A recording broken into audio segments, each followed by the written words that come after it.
Bonjour, je m'appelle Sébastien. Je suis là aujourd'hui pour vous présenter ma voiture préférée, ma fidèle R26R Mégane RS. J'ai vécu d'excellents moments un petit peu partout en Europe avec elle depuis 2008. Et c'est vraiment une voiture en voie de disparition et je vous invite à me suivre, on va faire un petit essai.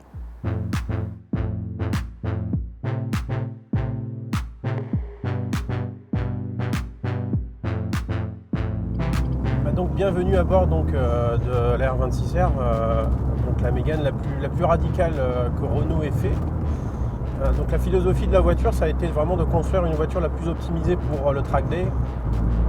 Et la première mission, ça a été de gagner du poids. Donc on a gagné 130 kg sur l'ensemble, notamment, comme vous avez pu le constater à l'arrière, il n'y a plus du tout d'enquête arrière et suppression des insonorisants. C'est pour ça que le volume sonore est assez important.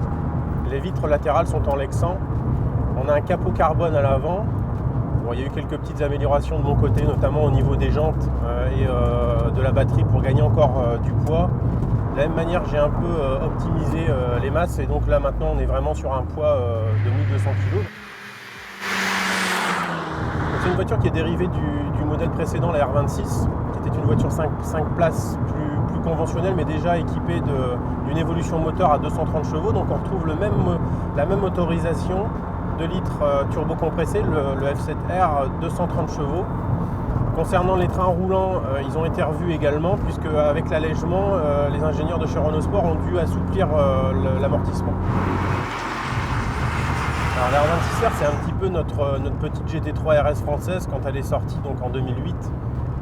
Elle a été la traction la plus rapide sur la Nordschleife, donc sur le circuit du Nürburgring en Allemagne.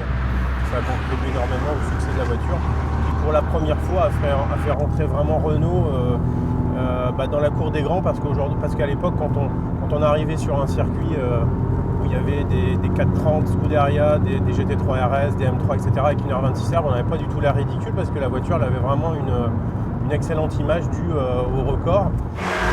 Alors, de par son poids contenu et son setup suspension, c'est vraiment une voiture qui est très dynamique et très sympa à emmener.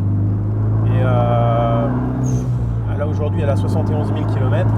Ça fait maintenant 9 ans que je l'ai et elle a fait beaucoup de track day. C'est vraiment une excellente école de pilotage parce qu'on a une voiture qui est très saine au niveau des réactions, qui en termes d'usure de consommables, à part les pneus et un petit peu les plaquettes à l'avant, ça reste quand même relativement abordable pour tout le monde.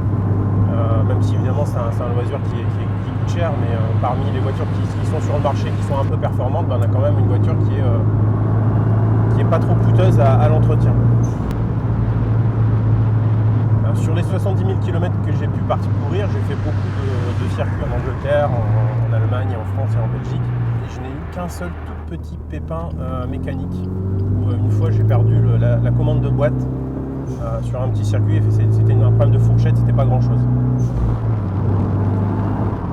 J'ai eu une trophière juste après celle-ci il faut féliciter la petite équipe d'ingénieurs de Renault Sport parce que faire des produits comme ça de nos jours, ça se fera de moins en moins et c'est vraiment dommage que Renault ait abandonné la Clio RS16 parce que ça aurait pu être une fantastique descendante de la R26R.